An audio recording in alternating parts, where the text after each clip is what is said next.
So what is up sa inyo guys, matagal na panahon nga tayong hindi napag-vlog no, at sa tagal ng panahon na yan pakiramdam ko ay humaba na sobra yung buhok ko. Sinusukat-sukat ko na nga ang gano'ng kakahaba no. Batayin ko nga pala kapag sumasabit na yung buhok ko dyan sa mayaring tenga, mahaba na yung buhok ko no, at kailangan ko nang magpagupit. Kaya yan, kailangan ko na talaga magpagupit. So yan guys, dali-dali na nga akong kumilos, kinuha ko na yung aking mga gamit. Kinuha ko na rin yung susi ng sasakyan para makaalis na ako. Tapos lumabas na ako ng bahay, sinuot ko na yung aking tsinelas na porks para makaalis na. Pero guys, samahan nyo nga pala ako sa aking pagpapagupitan. Start ko na nga pala itong sasakyan. Boom! Hirap na hirap kumistart. Kasama ko nga rin para si Bossing ang magbabayad ng aking pampagupit. Pero syempre, joke lang yan. Kailangan ko lang ng moral support at yun. Biyahe na nga tayo guys. At sandali nga lang ay nakarating na nga tayo sa ating pagpapagupitan. Doon nga lang din pala yun guys kung saan natin isinut yung vlog natin na Saran Gipsal no? O yung San Gipsalan. So yun, yan yung Pablings Barbershop. Sa taas niyan yung Saran Gipsal. So yun, tara na. Pasok na tayo. Tama ko pa rin si Bossing oh. Kala mo naman talaga. Bantay na bantay wala naman ako ibang pupuntahan.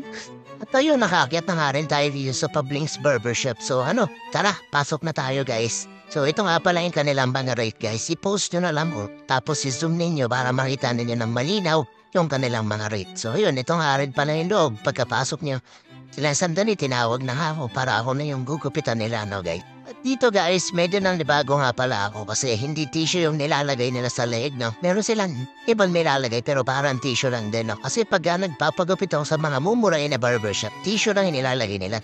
Yan, medyo malapit na nga pala ako matapos pinahiga na nila yung upuan at nahiga na rin ako para malapit na nila akong bunutan ng ngipin. De joke lang guys, meron kasi sila ditong complimentary na hot towel na ilalagay sa iyong pagmumuka habang minamakahiga mamaya. At ayun na nga, lalagyan ako ni Kuya ng bimpo kasi maya-maya daw kakain na ako. Yun, minamasahin na nga ako ni Kuya. Grabe, sobrang sarap pagbasahin ni Kuya. Nakakawala ng mga lamig-lamig sa katawan at napapalitan ng mga init ng ulo. Grabe, sobrang sarap magmasahin ni Kuya. Sobrang nakaka-relax. Buti na lang, naging barbero siya. At yun, matapos masayihin ni Kuya yung aking dekoran na parang tinapay at pandesal, hinamat niya na rin yung upuan at pinaupo na nga niya ako ulit. Pero syempre, hindi dyan nagtatapos ang lahat. Nilagyan pa nila ng wax yung aking buhok. Inayos-ayos pa nila ng ganyan. Kala mo naman talaga may iaayos pa yung maring pagbumuka. Kahit anong ayos nila ng buhok ko, wala nang magbabago. Yan na talaga yun, wala na tayong magagawa dyan. Pero syempre, hindi pa nagtatapos yun dyan. Nalagyan pa nila ng hairspray yung aking buhok para naman hindi talaga gagalaw kapag kahaboy gumalaw-galaw. Matapos nga inasandali yan, pinaparita na ni Kuya finished product ng mga pinagdagawa niya sa buhok ko. Sana hindi ako masabihan kung buhay pa ba yung gumupit sa akin, no? At ayun, nasayang ko na naman nga yung ilang minuto ng buhay niyo. Salamat ng marami sa panonood niyo sa aking vlog na ito. Please don't forget to follow. Yun lang, ke. How was it?